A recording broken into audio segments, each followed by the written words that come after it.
White people did not exist before 1681. Again, white people did not exist on planet Earth until 1681. Number two, any claim that this group called white people, any claim that that group is rooted in biology or derived from genes or biology or is innate or is from nature is a lie. Third and final point. As a matter of foundational law, actually let me say it this way, white supremacy has been embedded in the United States of America from its founding as a matter of law. Now, I don't expect you to buy all that, to get all that, to believe all that, at least not now. But my job is to share with you the legal history that proves each of those three claims that I begin with. So let's go. Let's get started. We have to begin this conversation in colonial North America, specifically in the colonies, the British colonies of Maryland and Virginia. Both were British colonies and both shared a number of particular characteristics. First, their economies were rooted in tobacco farming. If you know much about tobacco farming, it requires tremendous human labor, lots and lots of workers. So those who owned large plantations, big landholders, constantly needed laborers to do the work to grow the tobacco. In addition to sharing an economic base, both colonies had an incredible gender imbalance, roughly 10 men for every woman. Now, let's understand a little bit about the folks who constitute the people in these two colonies. Oh, and by the way, let me give you a year. We're in the early 1600s, okay? The early part of the 17th century, colonial North America.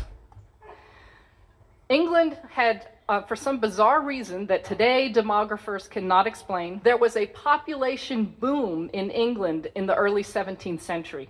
So there were lots and lots of poor British people who were on the public doles, who couldn't find a way to make a living, who couldn't feed themselves. So the king in England was quite happy to have them sign a contract of indenture to then go work in the British colonies. And that is what happened. Both indentured and enslaved persons, according to historian Edmund Morgan, were sold and traded like cattle. But of course, not all laborers stand equal in terms of their labor agreement or lack thereof. Those who came under a term of indenture worked for a term of years, and presumably this indenture was an agreement that they chose to enter into. The terms of indenture were largely protected by British law, although the terms that took form in colonial North America were quite different than those that existed in England. For example, in England, indentured servants could marry because that was viewed as the way to produce the next group of workers. In this country, indentured servants were prohibited from marrying, and if women were unfortunate enough to get pregnant during their term of indenture, they added usually about 7 to 9 years onto their term of indenture and 1 year to the father. Slavery, of course, was a status that came with life, work for life. There was neither British law nor international law to prohibit or restrict slavery. What we do know is that at this time period in colonial North America, there were free persons of African descent. We know that landholders freed slaves. They did so in wills. They did so by allowing them to purchase their own freedom or the freedom of a family member. The vast majority of workers, laborers, in colonial North America at this time were British men, British workers, the vast majority. There were some women, there were some European laborers from Portuguese, Dutch, folks from Ireland and from Scotland are also revealed in the records, but the vast majority were British men. There were small numbers of persons of African descent, and there were even smaller numbers of members of native tribes. But in this slide, I'm trying to capture the socioeconomic ladder, and really that ladder should be about as long as this room. The landholding elite are, in today's parlance, that's the 1%. And the vast majority of folks who were in the colonies were laborers. Again, they were British, other Europeans, Africans, and members of native tribes. Here's what I find folks have the most difficult time with. We tend to really struggle with getting a good picture of social life, the social context at this juncture. We're very good at understanding the social relations that exist later, and we'll talk about those in a moment. But pre-Bacon's Rebellion society is something that we generally in this country struggle to grasp. So I'm going to do my best to paint a broad stroke picture of this time period. What we know is that British and African laborers worked, ate, and slept together. Furthermore, the evidence from this period, which covers the first 3/4 of the 17th century, that the anecdotal evidence reveals that they lived under similar conditions and faced the same opportunities and chances to make it once one was free of their term of service, whether free of enslavement or free of indenture. So let's review this. British laborers constituted the vast majority of the populations in both colonial Maryland and colonial Virginia. All men, of course, because the law of coverture, let me tell you something about that law of coverture. The law of coverture is derived from British common law, and it structures marriage. And this is how Barrister Blackstone famously described the law of coverture. In marriage, the man and the woman become one, and the one is the man. You didn't have the right to retain your own wages. You couldn't create estate planning, wills, or trusts without the approval of a man. So all men who were free of indenture or enslavement faced the same opportunities in these colonies as a matter of law. For example, free men of African descent could own servants or slaves, and they did.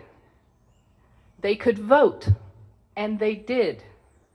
They could marry persons of the opposite sex. God, and I love that I have to make that qualification now. Woo! They could marry persons of the opposite sex regardless of national origin, and they did.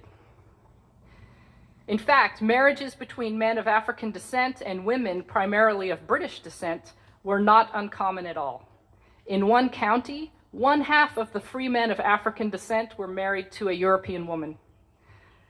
There was a challenge to these marriages, but it did not come from the masses. It came from elites, and that's what we're going to talk about next. All right, this little depiction is meant to be a depiction of the lawmakers in Maryland, colonial Maryland lawmakers. They passed a law in 1664 punishing, and I quote, British and other freeborn women who marry enslaved Negro men. The punishment for entering into these marriages was that the woman herself would be enslaved for her husband's life, and any children they have would be enslaved into their 20s.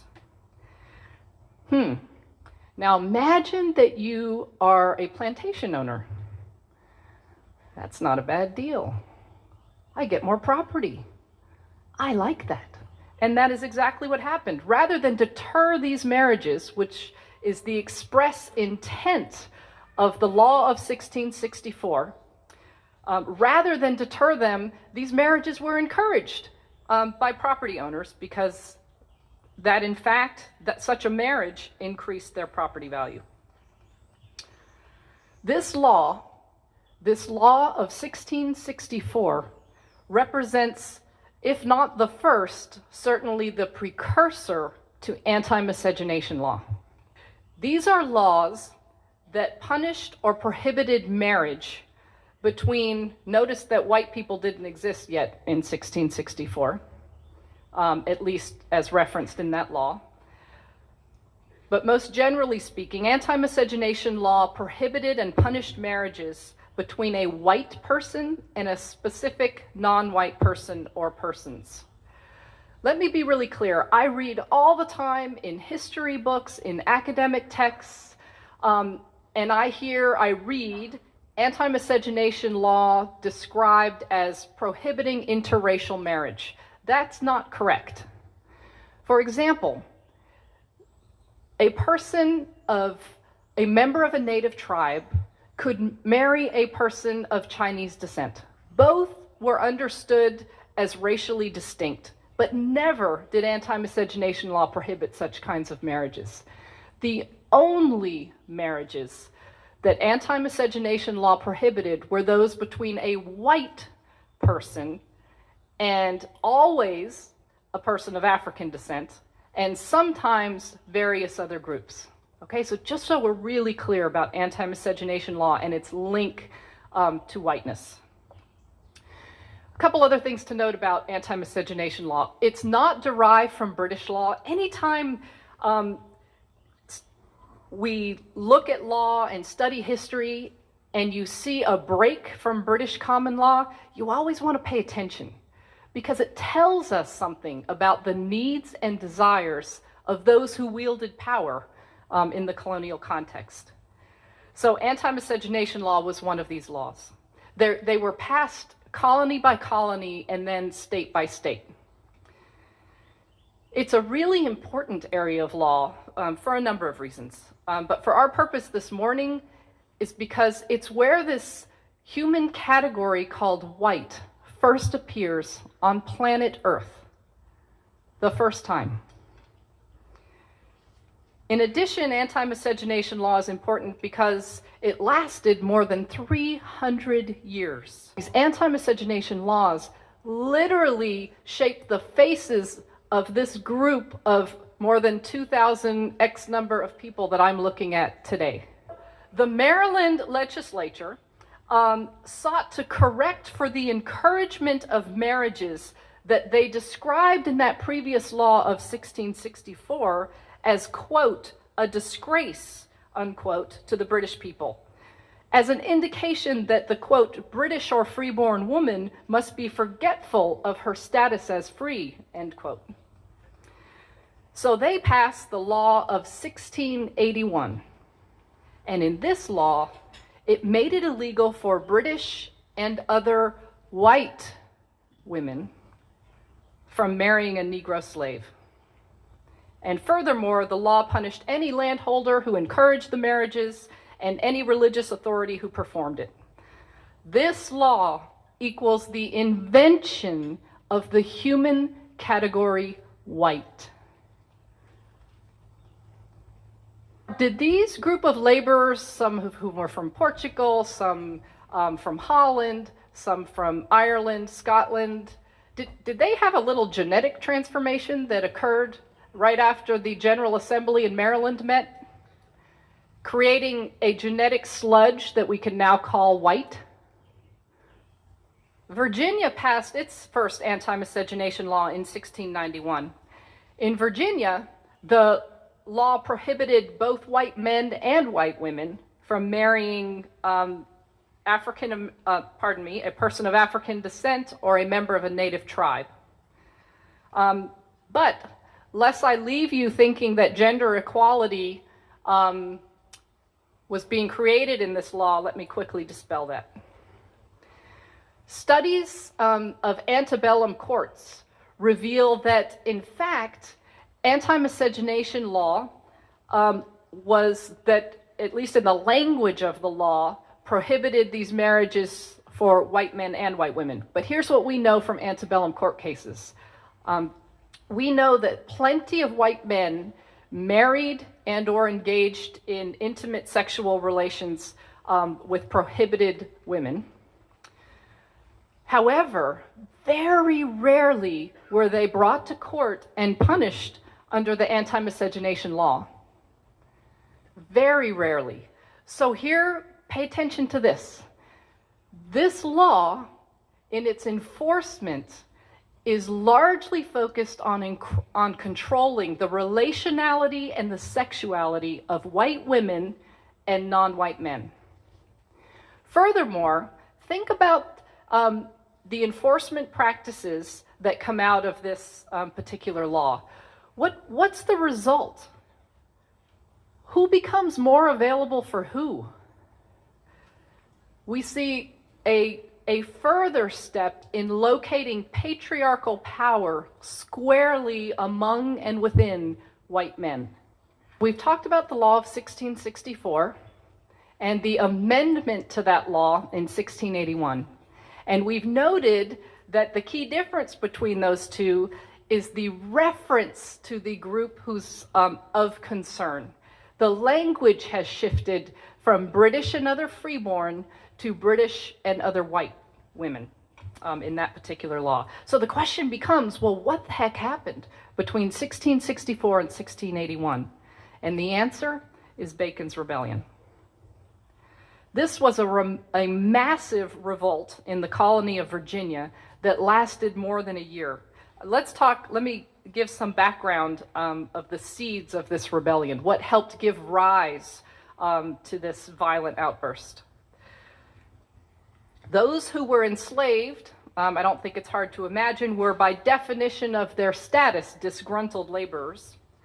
And remember that pool of readily available workers from England who were poor and happily sent off in the guts of ships? Well, they dried up.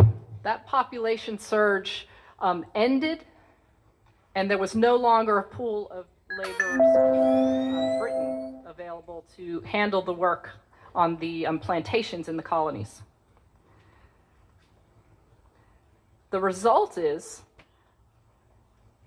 they began to impose harsher punishments on indentured servants who were already here, so that relatively minor infractions would result in significant extensions to their years of service.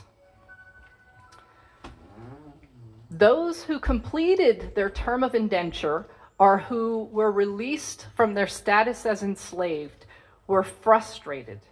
They were frustrated because the King of England gave almost all of the farmable land to his buddies. And even if they could find land to grow tobacco on, prices dropped and taxes went up. So land and other opportunities became much more limited. So this guy, Nathaniel Bacon, the guy pointing his arm, he didn't have to search very far for disgruntled laborers. Both those who were enslaved or indentured faced worse treatment, and those freed faced less ability to make a future for themselves. Persons of European and African descent fought in the first phase of Bacon's Rebellion against members of native tribes, and then in the second phase of Bacon's Rebellion against the British ruling elite. Nathaniel Bacon ultimately died from wounds that he received in a battle, and England sent troops into the colony, and that eventually quashed the rebellion. But not without having made a significant impression upon those who wielded authority and were threatened by this rebellion. Remember, this rebellion lasted over a year, and records from lawmakers in Virginia to the Legal Oversight Authority in England revealed that over 30% of the population were in support of the rebellion. Here were the lessons from Bacon's Rebellion. A united labor force is a threat to the form of capitalism taking hold within the colonies. Virginia lawmakers wrote letters to the Oversight Authority in London explaining that they intended to pursue a divide and conquer strategy in order to prevent future rebellion. It's only after Bacon's Rebellion that we see the emergence of white people as a group of humanity. Let's think about this for a minute. 1681, some lawmakers invent a new label for a group of people. Imagine, if you will, just for a second, for fun here, that I'm a lawmaker, and I just pass a law claiming that 3/4 of you in this room are crunchies. Okay? So 3/4 of you are crunchies, and the other quarter of you are not. Who gives a damn? Who would care? Some silly lawmaker came up with a label for you. It's really unlikely that it would mean much. But let's say I follow it with this. Those who are crunchies, you can pay no more than $25 a night for that hotel. No more. Those who are crunchies are the first to come into any room at this conference and the first to leave. The first in line at the bathroom, at lunch, at any other line that forms, and the first to get to leave. And that these privileges and advantages that come by virtue of this label that I asserted upon you as a lawmaker continues when you walk out these doors. That it shapes how you are treated and what you get to do for years and years to come. Imagine you're one of the crunchies. Imagine how you might start to feel. Wow, I must be special. Imagine you're not a crunchy.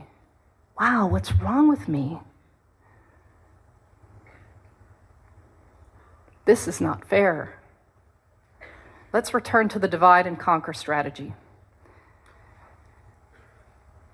Laborers prior and through Bacon's Rebellion were united. They lived the same darn lives. They faced the same opportunities, rights, and privileges once they were freed from enslavement or free from indenture. That's about to change. A slew of laws were passed in the decades after Bacon's Rebellion and continued to get passed into the first quarter of the next century. The first slew of laws included the prohibition of free blacks from holding public office, the prohibition of blacks and native tribal members from marrying whites, the requirement that whites, upon completion of their terms of service, be paid goods including guns and gunpowder, a prohibition of free blacks possessing a weapon. We're going to come back to that.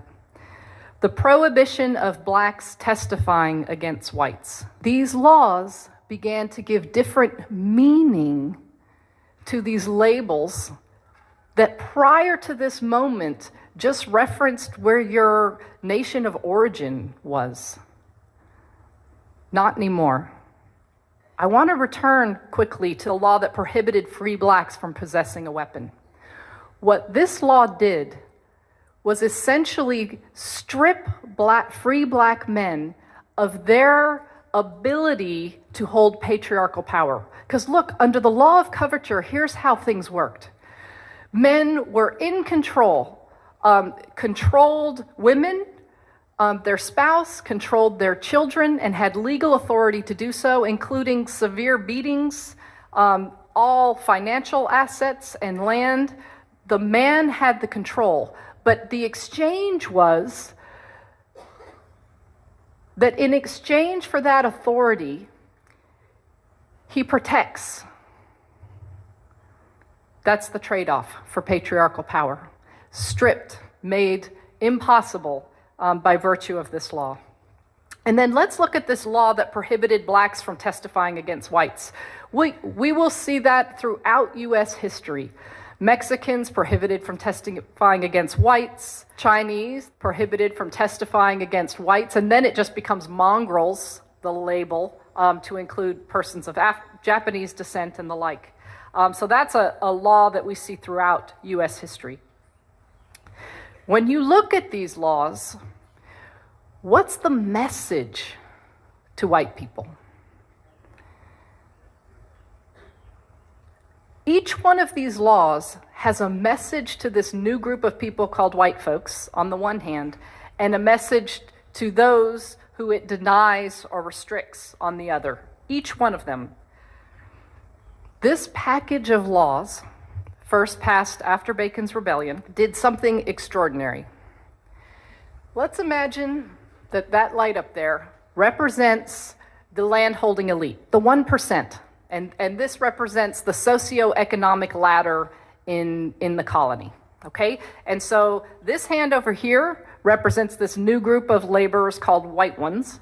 And this hand over here represents laborers of African descent and members of native tribes. Before Bacon's Rebellion and through it, these laborers had the same lives, faced the same opportunities, and that changed. But when you look at these laws that passed that created this change, it divided these, created different meaning for this group versus this group, but it didn't do a whole lot to lift the economic status of white people closer to that of the white elites. Very little movement up. What it did do was it plummeted the bottom, created a new bottom to colonial society, and shoved persons of African descent and members of native tribes there. So let's look at this group of humanity called white people. We learn from this history that white people were built upon the idea that British had of themselves as white, as Christian, as freeborn, as deserving of rights and privileges from which others can be denied. To this day, white people have not been defined as a matter of law to this day.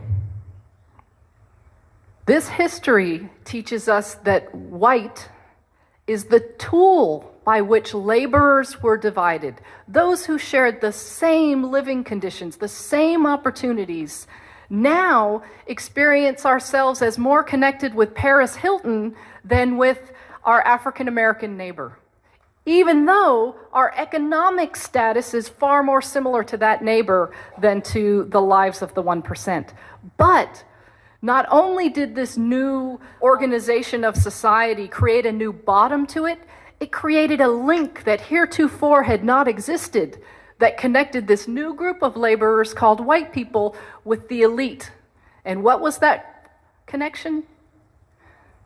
This shared status called white, embedded with the presumption of its superiority.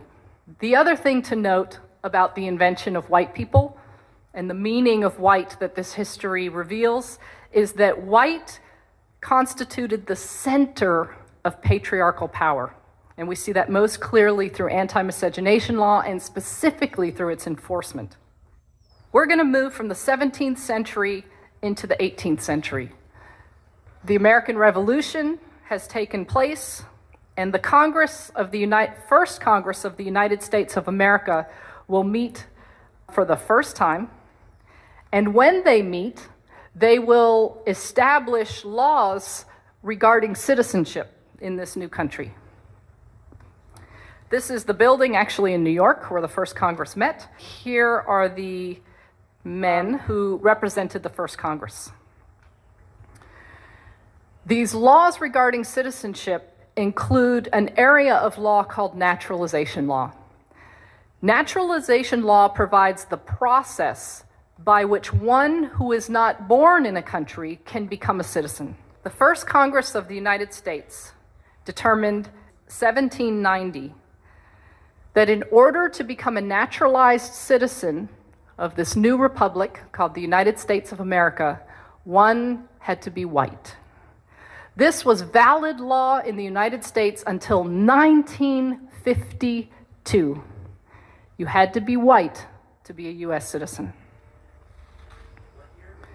1952. Now, as is often the case, laws impact those who are gendered female differently than those who are gendered male. No less true with the naturalization law. For example, white women who were citizens, if they dared to marry a man who was ineligible for citizenship via the naturalization law. In other words, he wasn't white. She loses her citizenship. These laws work to make white women most available to white men, and frankly, all women available to white men. The requirement of whiteness in naturalization law has had a significant impact on various groups of people who've come to the United States of America. In fact, the naturalization law was a significant piece of evidence used in the Plessy versus Ferguson case in 1896 to determine that U.S. citizenship status and therefore the protections of the constitutions were never intended to be applied to persons of African descent. Naturalization law assured that the masses of Chinese laborers and then Japanese laborers and then various other groups of laborers who came to this country would remain cheap, dependent labor. Why? Because even though they were significant in number, especially relative to their employer and landholders and railroad companies, if you're not white, you're not a U.S. citizen. If you're not a U.S. citizen, you don't vote. If you can't vote, you can't voice your political needs and desires, thereby reducing these groups of people to dependent, cheap labor. In addition, naturalization law was used to block persons of Chinese and Japanese and Filipinos, and we could go on, various groups. Not only did it result in them getting paid less for doing the same job, but all kinds of taxes got imposed upon them. So there was a foreign wage tax, various laws were passed that blocked them from being able to work in the public sector, blocked them from being able to hold a managerial position. And then, of course, alien land laws were passed. These were laws that made it illegal for those ineligible for naturalization, i.e. not white people, made it illegal for them to own property. And so what's the result of these laws for white people, right? Because we're real good about seeing the harm that these laws cause for certain groups. But let's get the flip side of that coin. When I make a whole group of people ineligible to purchase land, it makes more land available and cheaper for me, for white people. When you're the lowest paid worker and prohibited from moving up as a matter of law, then those positions that get paid more, that are more desirable, are more available to white people. So we see just from this one law, and I could spend another hour with you at least going through these combinations of law, naturalization law, anti-miscegenation law, and immigration policy, all that combined in these ways to continue to advantage, to give economic value, symbolic value to white people, to give us the unearned advantages that we continue to receive today. I have a favor to ask. Would y'all close your eyes for a moment? Just close your eyes. Imagine a society where white supremacy is not embedded in our institutions. Sit with it. Think of the prison complex.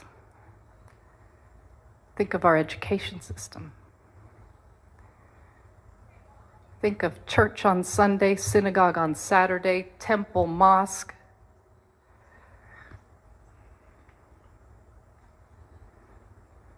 Think about the organization of neighborhoods.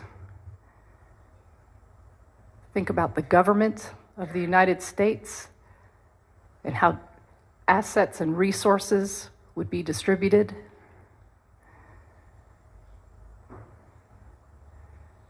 Looks pretty different, doesn't it?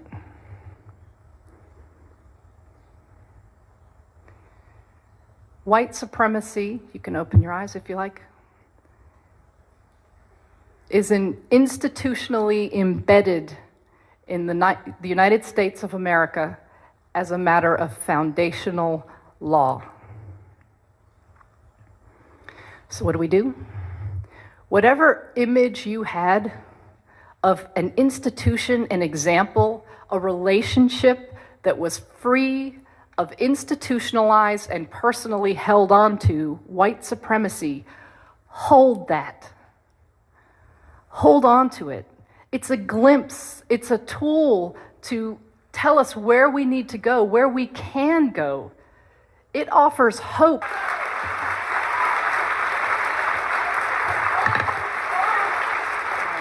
Thank you.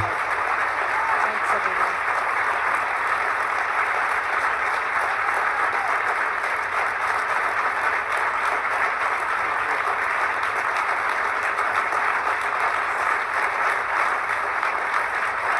Thank you.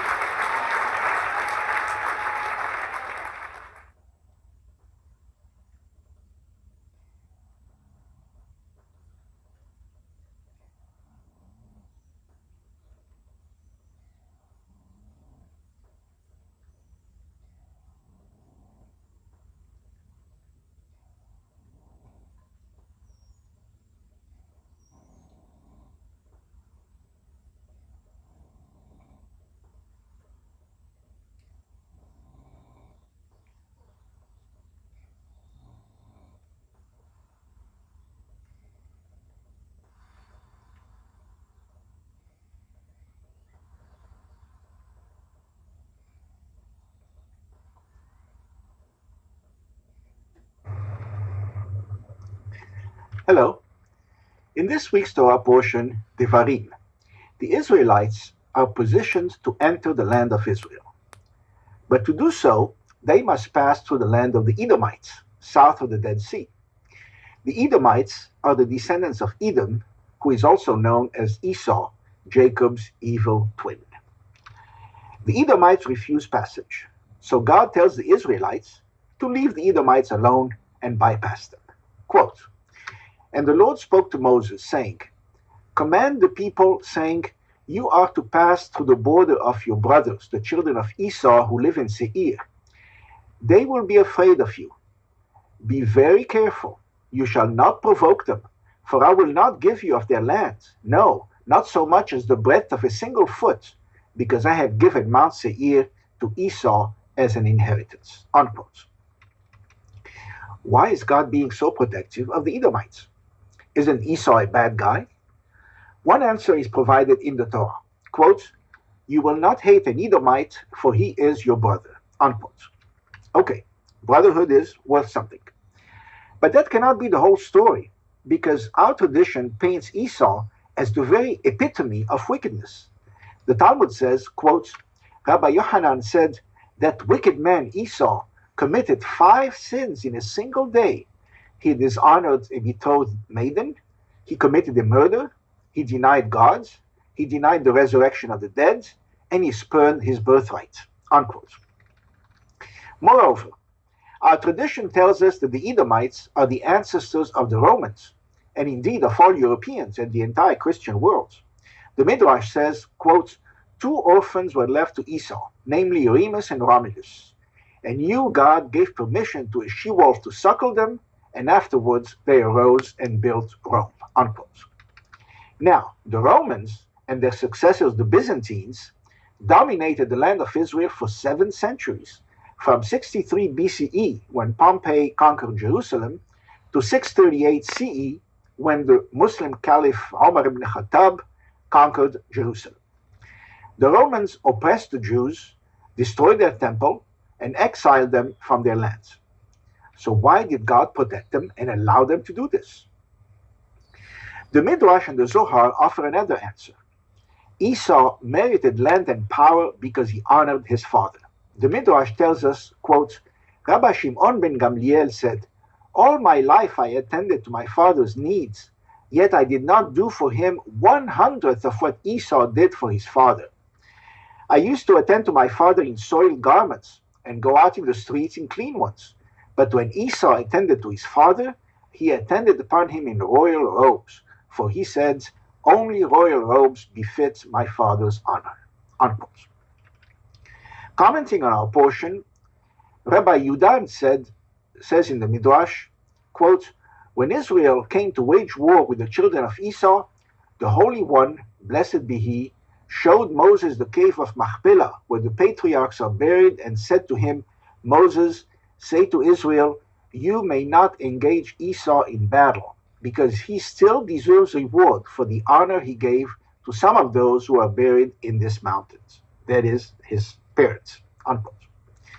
The Zohar adds, quote, Rabbi Yesa said, it is written in Malachi, a son honors his father and a servant his master. Such a son was Esau, for there was not a man in the world who showed as much honor to his father as he did. And it is thanks to this fact that he obtained dominion in this world through his descendants, the Romans, unquote. 5 centuries later, in King David's day, the Edomites attacked Israel many times. Israel was, of course, allowed to defend itself, but God would not allow David to annihilate them or to take their land. In the Midrash, God tells David, quote, I know you can defeat Edom, but I wish to subdue my world through them, that is, through Rome. I need Rome for future generations until the final redemption. Moses, your teacher, already wished to engage the Edomites in battle, but I said no to him, unquote. The Midrash adds, Rabbi Yehoshua ben Levi said, when the Roman enemies came to destroy Jerusalem, there were 600,000 destructive angels standing at the gate of the temple, ready to engage them in battle. But when they saw the divine presence observing in silence, they too made way for the enemy to enter. Rabbi Yehuda Bar Sima said, God saw Esau destroying his temple and remained silent, because Esau still deserves reward for honoring his parents and must not yet be defeated. The Holy One, blessed be He, said, I am paying Esau his dues. Command the heads of all future generations to treat Esau with respect, unquote. This sure is a big reward for honoring your father and your mother. On the one hand, one can almost understand Rome being given power and influence as a reward. But on the other hand, why should this reward include oppressing the Jews for 7 centuries, destroying their temple, and stealing their lands? These are two different things.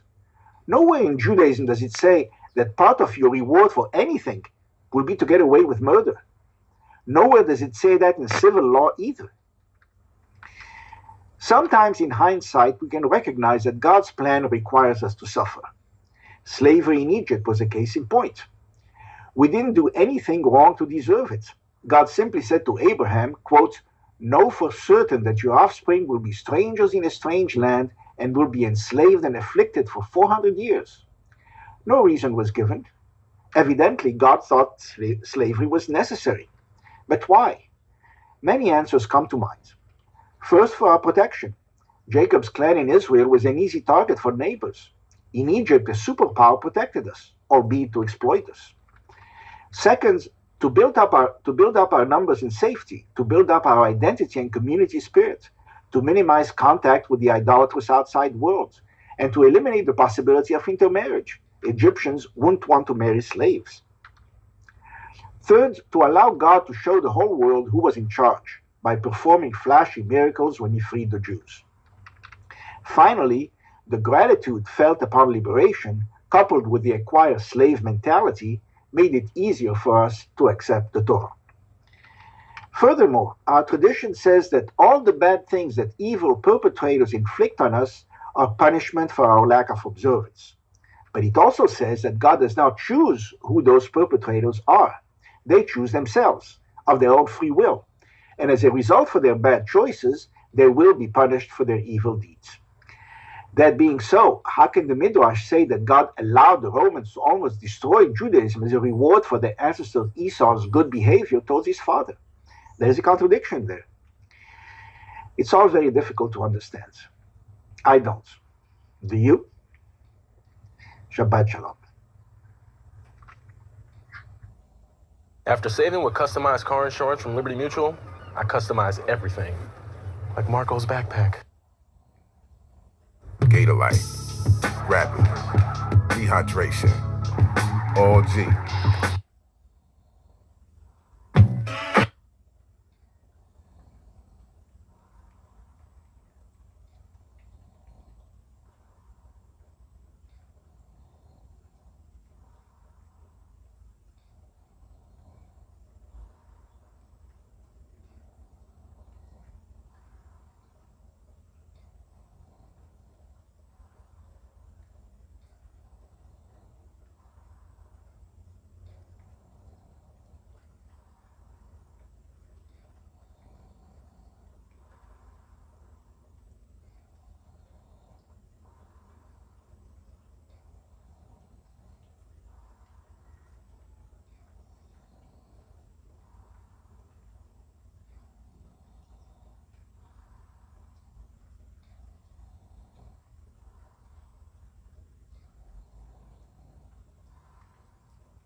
Damn.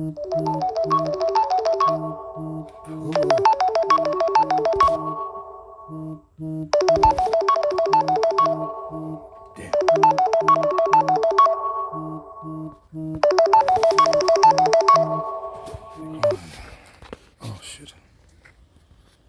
2:30. I gotta go.